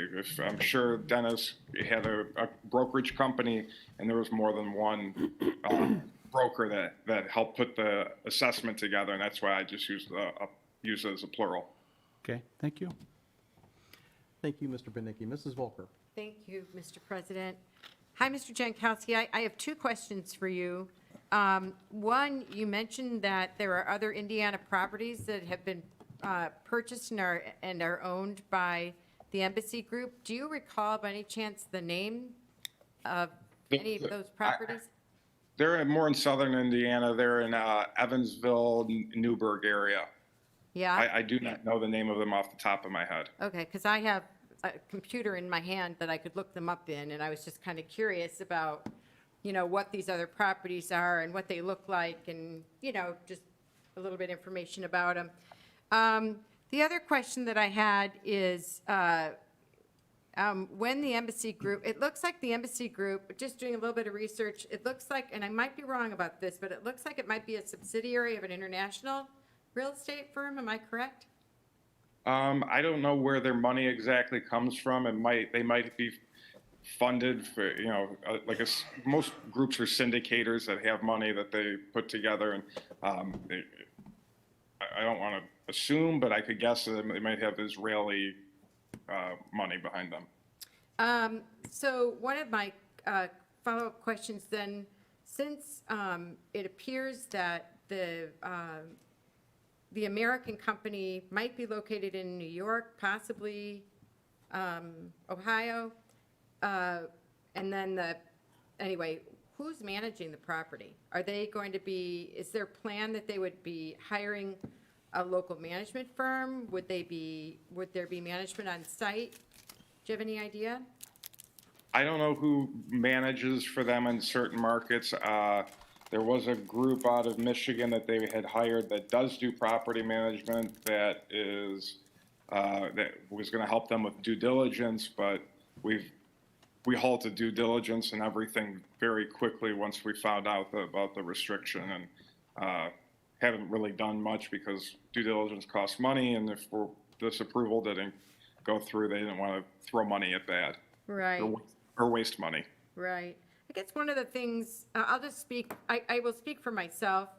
One of the things when we're talking about neighborhoods and people that live in our community, we really like to talk to the potential owner that can really answer questions for us, because it makes it a lot easier for us. Not that you're not doing the best job that you could, but it makes it a lot easier for us to make decisions when we can ask specific questions and have them answered. As an example, you not knowing what other Indiana properties are owned by this company, and not that you necessarily should or shouldn't, but it makes it more difficult for me to do research on the company and who's purchasing and how they handle their other properties. So that's just a note that I would want to throw out there, in terms of how I like to get information prior to making a decision. Thank you. Understood. I'm trying to pull them up as we're on this right now, but. All right. Thank you, Mrs. Volker. Mrs. DeMade. Thank you, Mr. President. Mr. Jankowski, can you tell me what the estimated cost to remodel the units would be? Because as they are now, they are for 55 and over, and I don't necessarily think 55 is elderly, but they all have bathroom handrails and things of that nature in the units. So if you're going to be renting to people who are 30 years old, you're going to have to want to go in there and remodel all of those units, and that's going to cost some money, and you're going to have to recoup that somehow. So can you tell me what you think might be the average cost to redo the units, remodel the units? I don't know if they plan on remodeling them, but I'm just, like when I said that if people move out, things, usually, you know, the carpet might need to be replaced or cleaned, or, you know, maybe they pull the carpet out and do vinyl, you know, hardwood floor, or, you know, painting a unit because people bump in, there's holes in the walls from hanging TVs and, you know, mirrors and things like that. You know, if the appliances are older, it's, you know, usually on a case-by-case basis. And when you have a property that is this well occupied, you know, if you buy a property that's 30% vacant or whatever, you know, whatever percentage, sometimes they'll go and put granite countertops in and, you know, do things like that. But if I threw a number out there, I would be, you know, totally guessing. Okay, well, thank you. Thank you. Any other questions from the council? Then thank you, sir. If you would, please once again place your microphone on mute for the remainder of the public hearing. Thank you. You are welcome. And is there anyone else participating remotely who wishes to speak in favor of the proposed ordinance? Hearing no one, then we'll ask whether there is anyone physically present in the council chambers who wishes to speak in opposition to the proposed ordinance. If you would, please come forward to the podium and begin by stating your name and address for the record. Hi, my name is Cheryl Gerald, and my address is 818 Green Pine Court, Apartment F, Mishawaka, Indiana. I live in the Whispering Pines. I had also lived in the other apartment complex that Mr. Miller had. And 2 weeks after I moved in, as it was told to me, it was senior, they sold it. And it was sold to, I believe it would be Princeton Properties out of Michigan. All I can tell you, I've lived in Mishawaka since I was 19 years old, and I love it here, and I will do whatever I can to help my city. I volunteered many times for the city of Mishawaka. I'm a graduate of Bethel College, Bachelor in Human Services. But I am also the widow of a veteran. Many of us that live in Whispering Pines, we are widows of veterans. And it's not that we don't have an income, we do. We are kind of the middle class seniors, as you would put it. Many of us are still working. I myself work part-time. I've had to have several surgeries, but I'm not ready for assisted living yet. I'm ready to just keep going, and I'm telling you, I know Mr. Miller wants to retire, and I hope he can retire well. He made a beautiful place for us.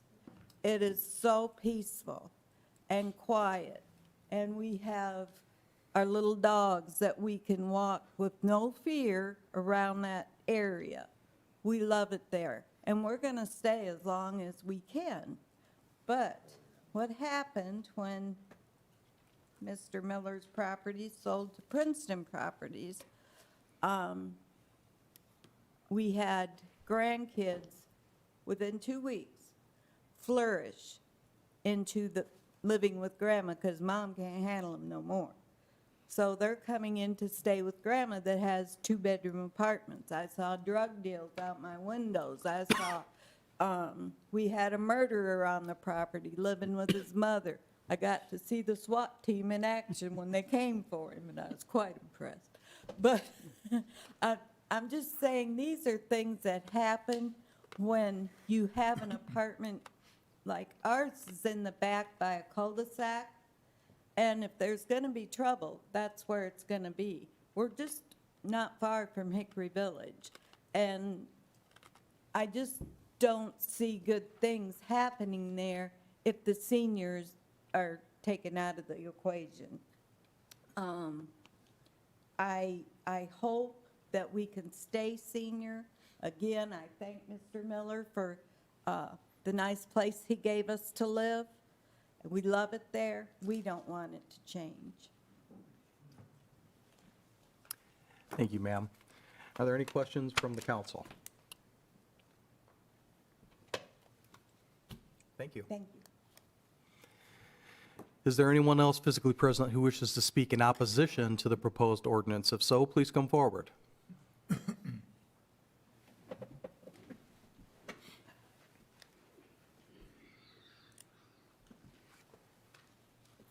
Hello, my name's Al Dover, and I've lived at Whispering Pines for over 14 years. I moved there when I was 55. It's a very nice place to stay in, and I don't understand why they want to get rid of senior living around this area.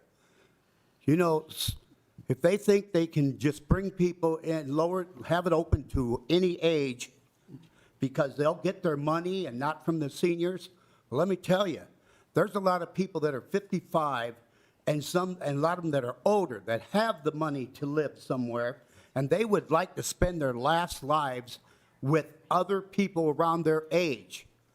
We are at full capacity. We've got a waiting list. And why would there be a problem keeping it a senior citizen place? We have people there that's been there a long time, like me, and it's very, very secure. You can't go anywhere else in the city of Mishawaka where you open your door and you're to the outside. In Whispering Pine, you have to have a key to get into your building, and then a key to get into your apartment inside. It's very well lit. We are in the back at the end of a road, but you know what? There's only one way in and one way out. So if there's problems, the cops come, they're not gonna get away if they're blocked that place up. So I think it should stay at 55 and older. Because you know what? If you leave it at 55 and older, a lot of you people that are going to retire in this area, there's a lot of us out there that can afford to stay there, even if they raise the price. But you know what? If they're at market price now, why in the heck would you want to? We've got great apartments. The last 3 that Denny built, they set it up where half the apartments in the 16 units had their own washer and dryer hookup in a closet, so you could put stackables. I have that, and it's really nice because I can do my own laundry in that instead of waiting in line to use the ones out in the hallway that's available for all 16 apartments. So, you know, I really don't think that they should just say, hey, just because they get younger people in there, they're going to make the payments instead of the older people. That's not true, because a lot of these people nowadays, they don't even want to work. So your dependable people are the ones that have been there for all this time and are going to continue. More seniors coming in to retire want to be in a senior place. And if you take this only one left around this area away, where are they going to go? They're going to have to live with other people with younger ages than that. You know how pleasant it is to be around someone your own age, to talk about things, you got things in common. You know, when I was raising my kids on the block, I associated with all the people. And yet, you know, we all had the same things to talk about. We were all raising kids in that. Now I'm at the age where I don't have my kids with me no more. It's just, you know, we live by ourselves. There's a lot of the apartments that only have just one occupant, and they're paying the bill. I could see if they've got less than 50% occupancy, that the place is going down. Yeah, maybe then you should open it up to other people come in there, but no, it's not. We got a waiting list. We've had a waiting list for 2 years. So I really believe that it would be a mistake to change this to any age. That's all I have to say. Thank you, sir. Any questions from the council? Thank you very much. Thank you. Is there anyone else physically present who wishes to speak in opposition? If so, please come forward.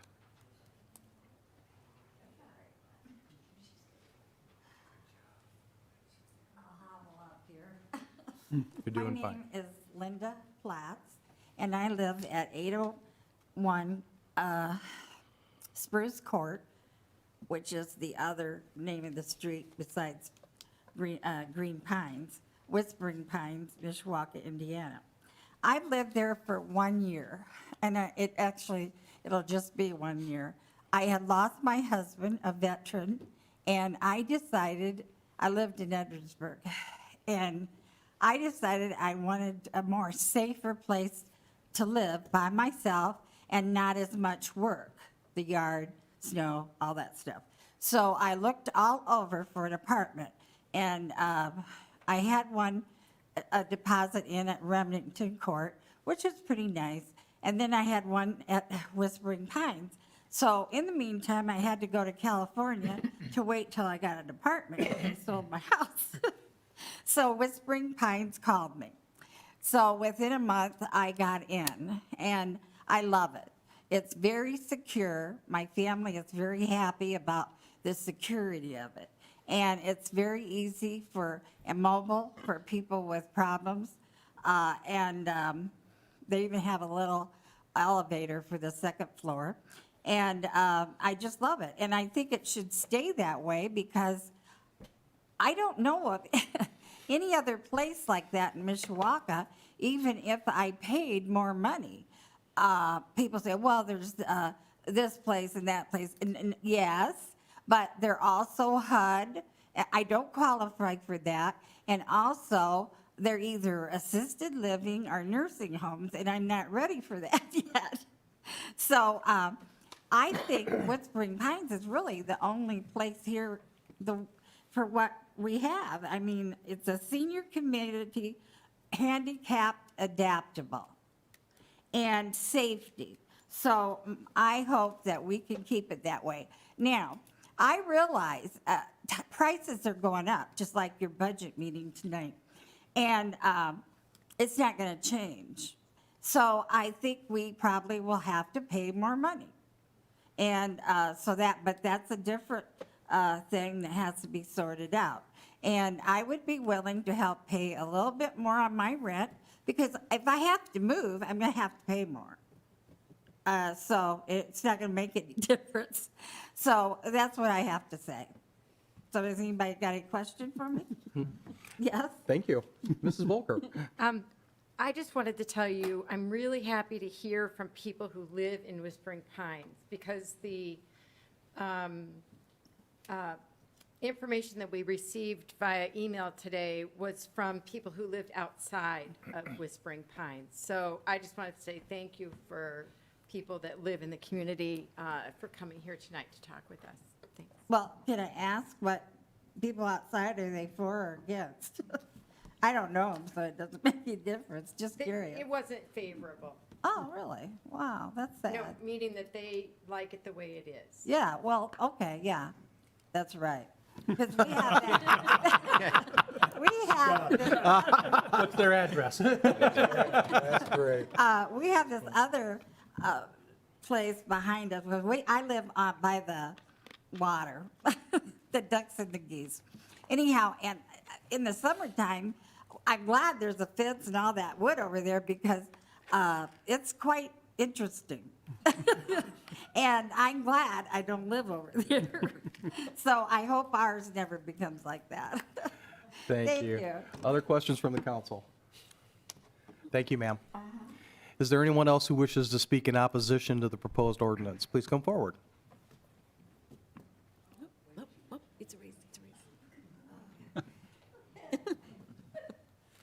Hello, everyone. I am Patricia Gregg. I live at 715 Spruce Court,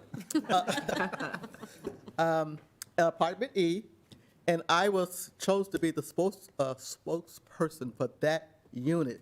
That we all got together and we decided that we wasn't going to allow that our unit to be taken away from us. We are seniors, and I've been there now 5 months. It took me 3 years to get into this apartment. Now, I'm not ready to leave yet after 3 years of putting my application in, and it always was booked. So I've been there 5 months.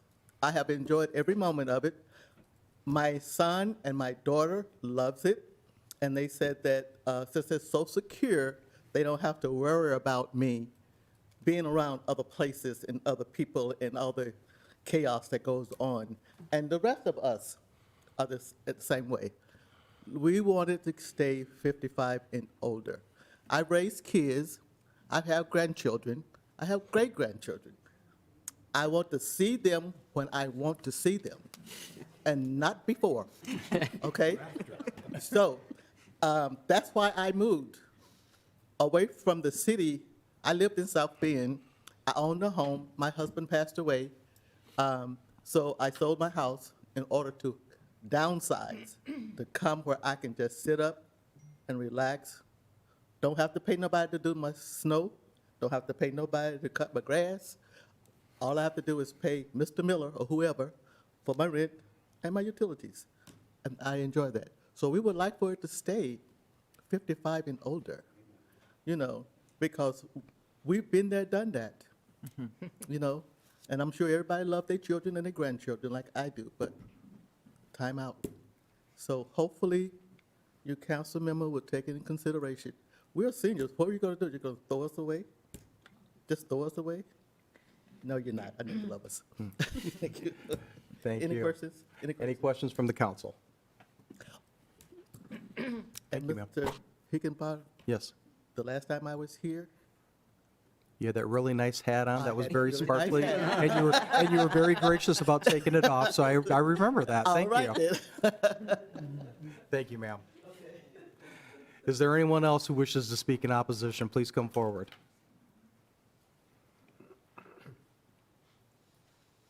My name is Linda Turner. I live at 801 Spruce Court, Apartment J, Whispering Pines. I've been there 3 years. Like many of us others, we've lost our husbands. I am a veteran, and I was in Florida when my husband passed away. This is home for me. I left in 70, joined the service, came back in 2000.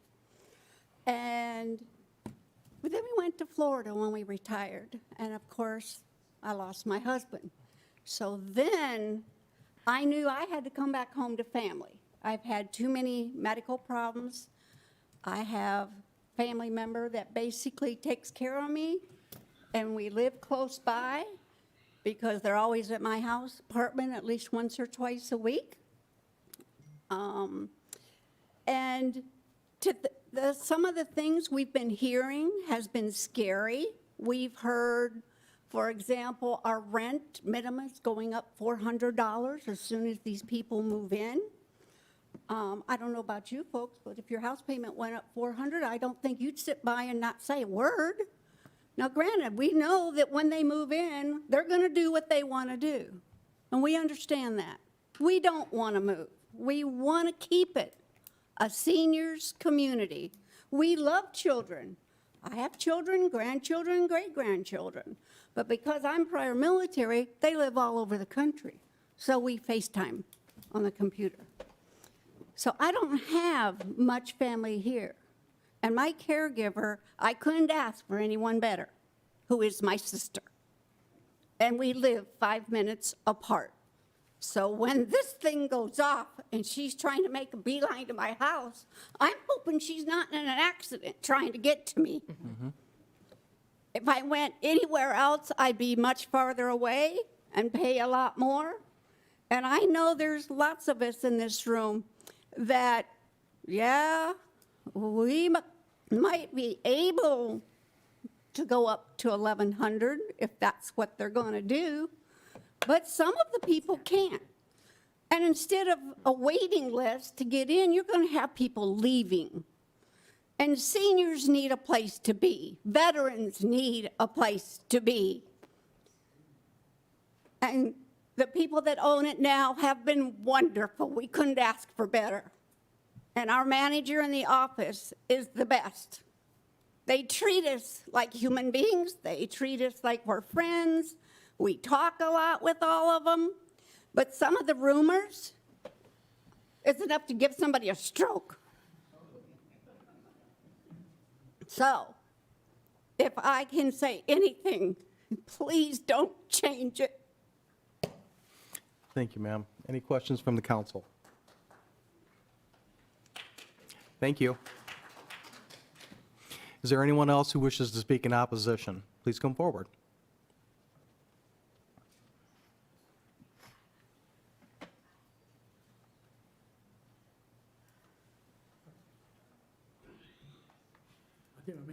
I'm fully vaccinated, I just wear a mask, okay? Thank you. My name is Cal Dorn. I live at 715 Apartment C at Whispering Pines, and I moved there last December. I really don't have to say much more. I think people said, and it sounds like the ladies and gentlemen on the council, I think you're hearing what you're asking these people. And Mr. Miller, I understand you'd like to sell your property. We understand that. We just don't want it to change. And we're asking for you people to consider that. And it sounds like you kind of favor that in the way you're talking and asking these gentlemen questions and the ladies, that you are concerned about the senior citizens. I'm one of them. And I say thank you for hearing us. Thank you, sir. Any questions from the council? Oh, No. False alarm, sir. There are no questions, but thank you. Is there anyone else who wishes to speak in opposition? Please come forward.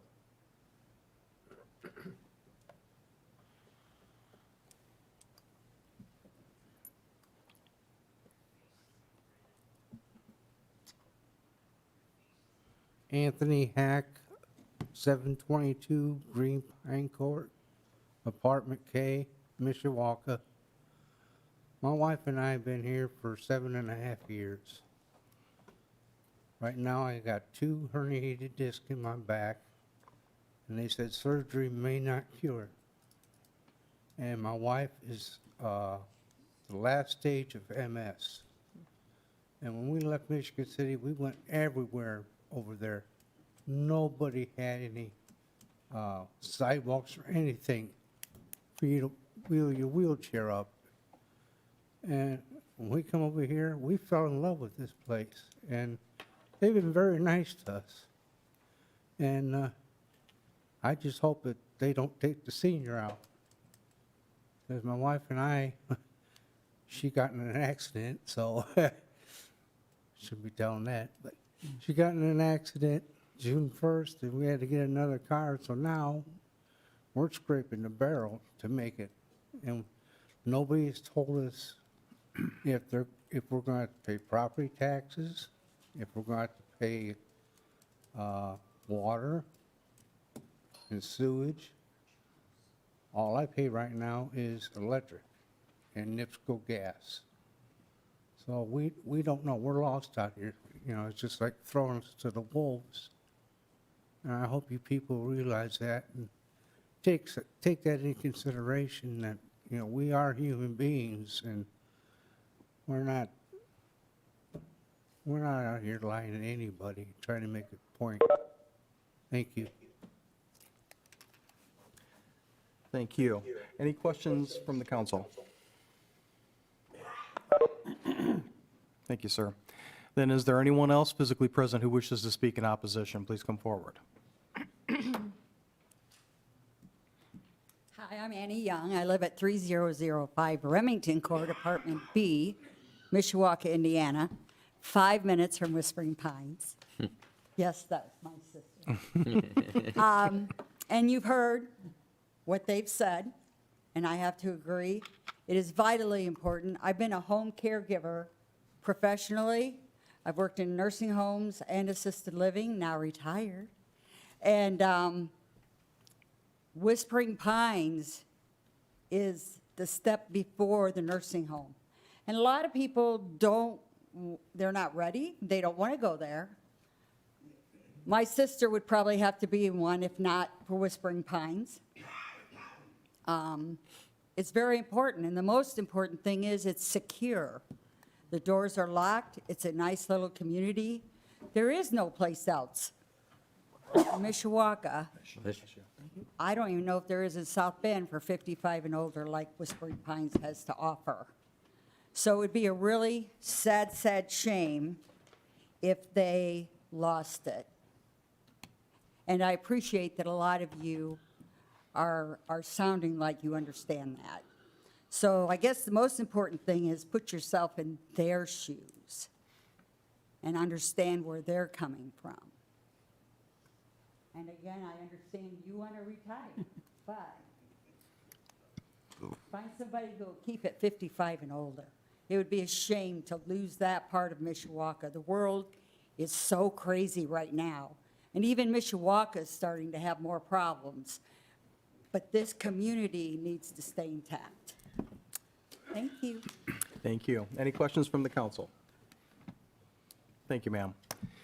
Is there anyone else then who is physically present and who wishes to speak in opposition to the proposed ordinance? If so, please come forward. Then is there anyone participating remotely who wishes to speak in opposition to the proposed ordinance? Mr. President. Mr. Benicki. Earlier today, we received an email from some neighbors. Would it be okay to read that in opposition? Please feel free to do so, Mr. Okay. Benicki. This is an email received today to all council people. It says, I have attached a petition the members of Jamestown have put together for the voting on Whispering Pines restriction lift. They are concerned about what will happen if the restriction 55 and older is lifted. I hope this will be taken into consideration. Thank you, Jill Horvath, manager. Then it says at the top of the petition, Jamestown Homes are writing to express our strong opposition to the rezoning of Whispering Pines apartments. This will cause traffic and safety problems and noise. We would like the apartments to stay 55 and older. We are concerned about the apartment being resold and what the future outcome would be. We urge you to disapprove the proposed rezoning, and there are 105 signatures. Thank you. Thank you. And since Mr. Benicki has taken us down this path, are there any other council members who wish to speak at this point? Mrs. Volker. Thank you. I just wanted to point out one thing. I misunderstood at our last meeting. I was under the impression that these were not market rate apartments and that the purchase of these apartments would move them into a market rate status, for lack of a better terminology. But I just wanted to, I appreciate that clarification that they are currently market rate apartments with 20% or so subsidized housing. I also wanted to thank Mr. Jankowski for sending information. We have a WebEx chat, so Mr. Jankowski is remote, and he sent information about some other Indiana complexes that the Embassy Group currently manages, and I just wanted to tell Mr. Jankowski that I appreciate that, and just wanted to let our council members know that he shared that information with us. And then finally, I just really, as I said before, really appreciate people from the community coming in to discuss their concerns with us. Thank you. Thank you, Mrs. Volker. Mr. Mamalenti. Thank you, Mr. President. We'll start off by thanking Mrs. Turner for her service to the country and so many other folks that had spouses to do the same as well. I just want to applaud Mr. Miller as well for apparently building such a superior product. I mean, it's extremely rare that you hear so many residents speak so highly of the property, the amenities, and management and the landlords. So kudos to you. The older I get, the more I value safety and quality of life.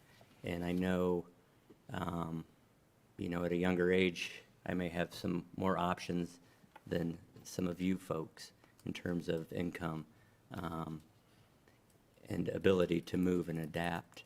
And I believe that you guys have fell in love with the property and were sold the idea of this product of safety, quality of life. And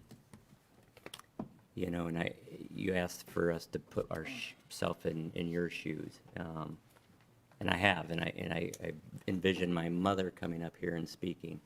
And as a child, I have the peace of mind if she was in a facility or in a residence that is so secure that I could feel safe at night knowing that she is safe. So I struggle with lifting this restriction, and I just don't know. I just can't be in favor of this ordinance. And there's something else I was going to say, but I had forgotten. And Maybe you're main- closer than you think. Yeah. So if I can, there's an if I opening, get we might- get past that waiting list. Good point, Mrs. Volker. And I'm sure we'll probably be in the same unit, so. Thank you. But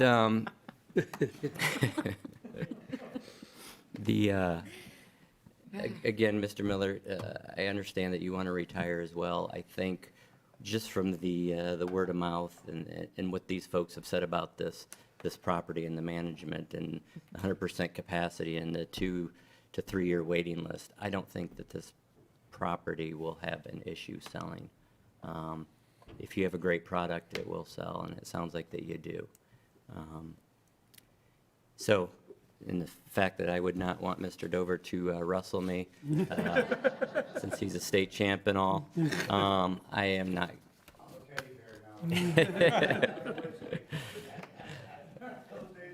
Yeah. So, I will be in opposition to this evening. Thank you, Mr. Mamalenti. Mr. Emmons. Thank you, Mr. President. With this proposed ordinance, it came up in the Plan Commission meeting, and it was rejected basically 4-1. One of the main reasons was because Mr. Miller made his presentation, but we could never hear from the owners. And a broker isn't the owner. I, for one, like to hear from not only the past owner, but the present owner, and also the one that's purchasing the property, to get some answers. You don't get all the answers from a broker. Not at least the answers that you want to hear in that. So I, along with Mr. Mamaleni, cannot support this ordinance. I will be voting against it. And I appreciate all of you coming here. I appreciate the ones that came to the Plan Commission meeting to express your concerns. That's what it takes. If you have a problem, you have a concern, you need to voice it. And I'm very appreciative that you did come and you voiced your concerns. And as a council member, I listen. And I'm sure the rest of the council members do the same. They listen to their constituents for what their concerns are, and probably will vote that way. So I thank you. Thank you, Mr. Emmons. Any other questions or comments from the council? Then let me state for the record that through the diligent research of the clerk's office, I have been reminded of the fact that, as was referenced earlier, when this matter first came before the council back in 1998, I was an attorney in private practice, and although I don't have any current business relationship with Mr. Miller or anybody else affiliated with this property, it's always been my practice not to cast a vote as an elected official on a matter that I was involved in as a private attorney, so I will be abstaining from this vote this evening. But I'd be remiss in my duties if I didn't thank all of you for the presentations that you've made this evening. Obviously, this is an issue that speaks to your heart and you're very passionate about it, but to a person, everybody has been very respectful and very appropriate in their comments, and that includes Mr. Miller, not just in terms of what he said when he was at the podium, but he sat here very respectfully and he has listened to what everybody has had to say.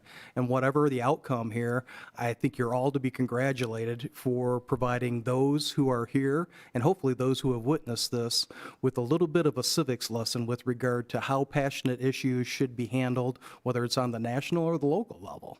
And reasonable people can disagree, but you've done a great job this evening of representing yourselves and the community very well, so I thank you for that. And with that, if there are no other questions or comments, I will call for the question. Question? Madam Clerk, would you please poll the council? Mrs. DeMade? No. Mr. Beninky? No. Mr. Hazen? No. Mr. Mamalenti? No. Mr. Emmons? No. Mr. Belovich? No. Mr. Compton? No. Mrs. Volker? No. Mr. Hixenbaugh? I abstain. The ordinance fails 8-0 with one recusal. Thank you. With that, we will move into new business. Is there any new business to come before the council? Mr. Emmons? Yeah, thank you, Mr. President. I'd just like to point out again and thank our Honorable Mayor Dave Wood for participating in my monthly meeting with my constituents. He was very gracious to recap of some incidents that was probably in the West End, and he spent all the time that was needed to assure the residents that things were being taken care of. And that was very much appreciated, Mayor. And also, he gave a nice presentation of the state of the city. And he was very, very generous of his time. He came at 7, and we left at 9:30. And like I say, he never pushed. He didn't say, hey, it's getting late, we got to go. So I know my constituents were very appreciative of that. I was too, and I just wanted to point that out to the mayor. So I thank you very, very much. Thank you, Dave. Thank you, Mr. Emmons. Any other new business to come before the council? Mr. Mamaleni and I would like to request 2 months at Twin Branch.